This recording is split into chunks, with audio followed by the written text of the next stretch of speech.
104 years old. I played Chopin this morning. Same piece I learned when I was 13. I still remember every phone number I've ever had. And people hear that and smile like they're looking at some kind of miracle. But let me tell you something. The scariest thing about getting old isn't dying. It's watching people disappear while their heart is still beating. Every morning, I sit in this same dark kitchen with the same ticking clock hanging above the sink.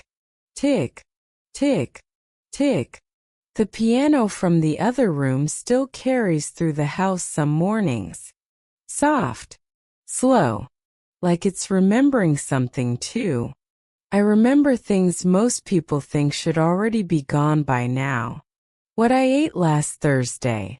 Chicken, green beans, cornbread I burned a little on the edges. I still remember Bible verses my mother made me memorize as a little girl sitting in church with itchy shoes and sweaty hands. At my age, people think memory itself is a miracle. But it isn't. That's the misunderstanding. Young people ask me all the time, "Miss Hattie, how are you still so sharp?" And I usually laugh a little because, well, I guess I never stopped making my mind work for a living. See, the brain doesn't die all at once. That's not how it happens. Pulls away slowly, quietly, like somebody backing out of a room without wanting to be noticed. And Lord, I've seen that happen too many times. My sister Pearl was the smartest woman I ever knew. She could play piano by ear. Could remember conversations from 20 years earlier word for word. Fast mind. Sharp memory. Strong woman. Then she turned 80. First she forgot little things. Days. Names. Appointments. Then one afternoon she forgot how to use a fork. I still see that nursing home hallway sometimes when I close my eyes. Those cold fluorescent lights. That bowl of soup sitting untouched in front of her. Her fingers trembling over the spoon like it belonged to somebody else. And then Pearl looked up at me. Looked directly into my face. And for a few long seconds she had no idea who I was. That's when I understood something terrible. People don't only disappear after death. Sometimes they disappear long before that. Pearl didn't disappear all at once. That's the first thing I need you to understand. People think the mind breaks suddenly. Like a lightning strike. One day you remember everything. And the next day it's all gone.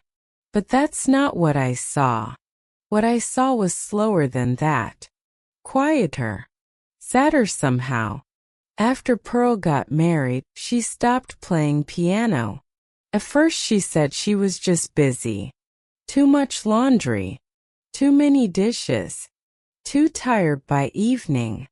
Then the years passed and the piano stayed closed longer and longer.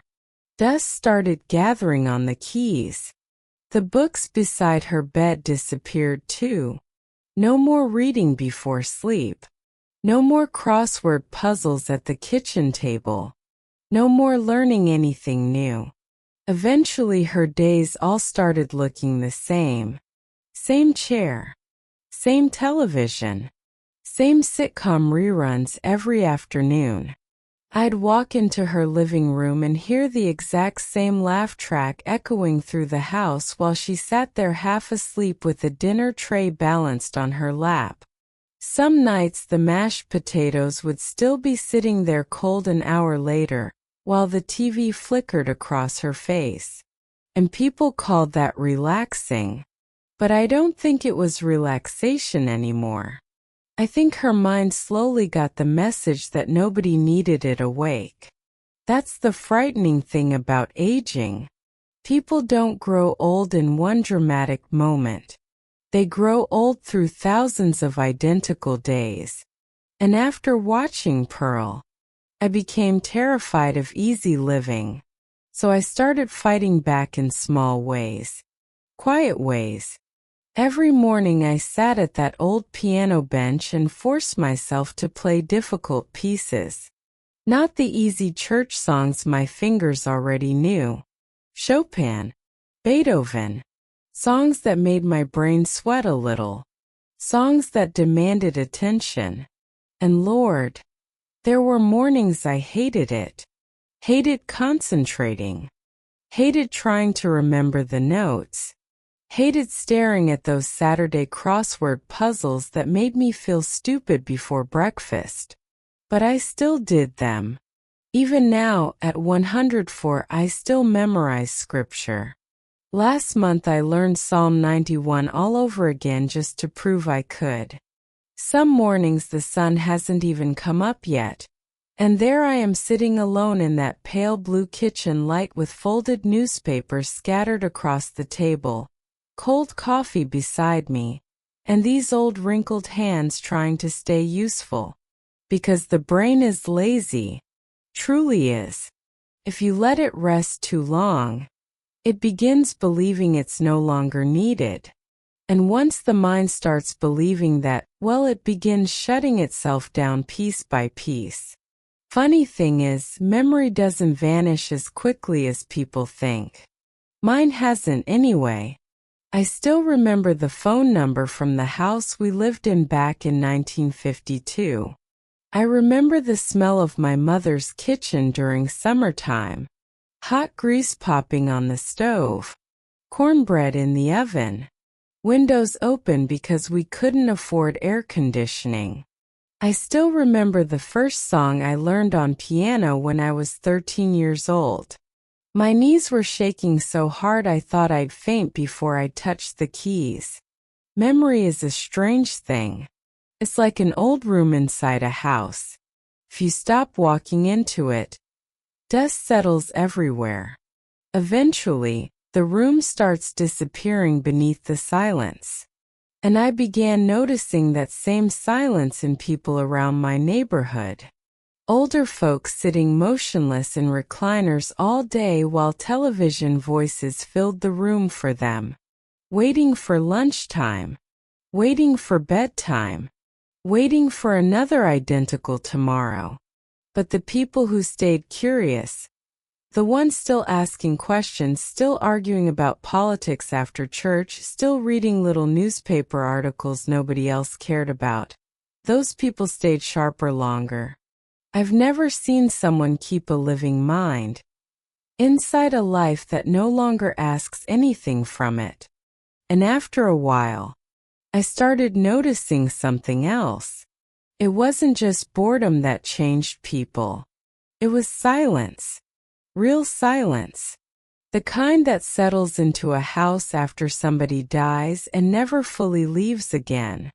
When my husband passed away, this whole place changed overnight. Same walls. Same furniture. Same old clock ticking in the kitchen. But the house felt hollow somehow. Like the air itself had gotten heavier. I remember sitting alone at night watching rain slide down the windows while his recliner sat empty across the room. Some evenings I'd make 2 cups of coffee by accident. Habit, I guess. Grief does strange things to the mind. And Lord, there were days I didn't want to see another human being again. I wanted to lock the front door. Stop answering the phone. Pull the curtains shut and just sit there quietly waiting for time to finish with me. That's the dangerous part nobody warns you about. Because loneliness feels peaceful at first. Then one day you realize the silence has started talking back. There were nights I turned the television on just to hear another voice inside the house. Didn't even care what program was playing. Sometimes I'd fall asleep listening to commercials at 2 in the morning because the quiet felt too large for one person to carry alone. But somewhere deep down, I knew if I stayed in that silence too long, something inside me would start shutting down too. So I force myself back into the world in little ways. Every Thursday for the last 31 years, I've played cards with 3 women from church. And let me tell you something honest. I don't even particularly enjoy all of them. Dolores talks nonstop. That woman can turn a 5-minute story into an entire afternoon. And I'm almost certain she cheats at cards. Almost certain. But I still go. Every single Thursday. Because the brain needs people. Even the exhausting ones. That's something younger folks don't understand yet. Conversation is exercise. Remembering names is exercise. Listening to stories you've already heard 20 times is exercise. Even irritation keeps the mind awake. And I learned that lesson by watching my friend Vera disappear. After her husband died, Vera stopped leaving the house. First she skipped church for a few Sundays. Then she stopped answering phone calls. Then people quit trying. Her curtains stayed closed all day long. Mail piled up on the porch. Grocery bags stopped showing up in the kitchen window. She used to laugh loud enough for the whole block to hear. Then one day the laughter was gone. A few years later they said she had dementia. And maybe that was true. But honestly, I think part of her disappeared long before the diagnosis ever came. That's the frightening thing about isolation. Silence doesn't kill the mind immediately. It just slowly convinces it there's no reason to stay alert anymore. So I made myself keep waving at neighbors from the front porch. Made myself remember people's names. Made myself ask little questions at the grocery store even when I felt tired. Tiny interactions. Ding moments. But they mattered. Because there are houses in this world so quiet, you can actually hear a mind growing old inside them. And after watching loneliness change people, I started paying attention to something else too. The body. Because somewhere along the way I noticed a pattern. When people stopped moving, their minds usually weren't far behind. My brother Samuel used to walk everywhere. Didn't matter if it was hot outside or raining sideways. That man stayed moving his whole life. Then sometime in his 70s his back started hurting. At least that's what he said. So he stopped taking walks. Stopped working in the yard. Started spending more and more time sitting in that recliner near the window with the television running all day long. First it looked harmless. Just resting. But then the resting became his entire life. And by the time Samuel turned 80, some days he couldn't remember what year it was. He'd wake up confused about morning and evening. Ask the same question 3 times in 10 minutes. Sit there staring at the television without even following the program anymore. And I remember thinking something that frightened me. I have never seen somebody sit still for too long and keep a fully living mind. So even now at 104 years old I move. Not because I'm trying to become athletic. Lord knows those days are long gone. These knees sound like old floorboards every time I stand up. But I keep moving anyway. I walk to the mailbox every morning. Slow now. Much slower than before. There's this little country road near my house where the pavement turns orange at sunset. Some evenings I walk just far enough to hear my shoes scraping softly against the concrete and feel the cold air on my face. I water the plants. I clean the kitchen one corner at a time. I walk around the block when my legs allow it. Little movements. Tiny things. But they matter more than people think. Because the body was never designed to sit quietly and wait for death. And honestly, exhaustion ages people faster than birthdays do. I saw that happen with my husband too. Toward the end of his life, he stopped sleeping properly. He'd fall asleep in that recliner with the television flickering across his face all night long. Wake up confused at 2 in the morning. Wander into the bedroom half awake. Never getting real rest. Never fully shutting his mind down long enough to recover. And after a while, the tiredness changed him. That's another thing people misunderstand about aging. A lot of folks are not aging. They're exhausted. And eventually exhaustion starts looking exactly like old age. That's part of the reason I still keep my routine simple. Simple food. Simple mornings. Cornbread. Beans. Eggs. Vegetables from the garden when I can still grow them. The same kinds of meals my mother cooked before food started coming out of shiny boxes with cartoon characters smiling on the front. Back then life was slower. Harder in some ways. But simpler too. Before everything became a product. Before people forgot that the body and mind were supposed to work together. Not slowly fall apart in separate rooms. And after enough loss, something inside me finally broke. Not all at once. Just slowly. Like a rope wearing thinner year after year until one morning it can't hold the weight anymore. My husband died first. Then Pearl. Then friends I had known since childhood started disappearing one by one. Funeral after funeral. Flowers. Black dresses. Casseroles brought by neighbors who stopped visiting a few weeks later. And then somehow the cruelest thing of all happened. I buried 2 of my children. People don't talk enough about what that does to an old person. There's something unnatural about standing beside the grave of somebody you once carried in your arms as a baby. After a while, the house stopped feeling like a home. It felt more like a museum of people who no longer existed. Empty hallway. Framed photographs collecting dust. Plates of food left untouched on the kitchen table because I suddenly lost my appetite halfway through dinner. And there was a period of time, I don't mind admitting this now, where I truly did not want to wake up anymore.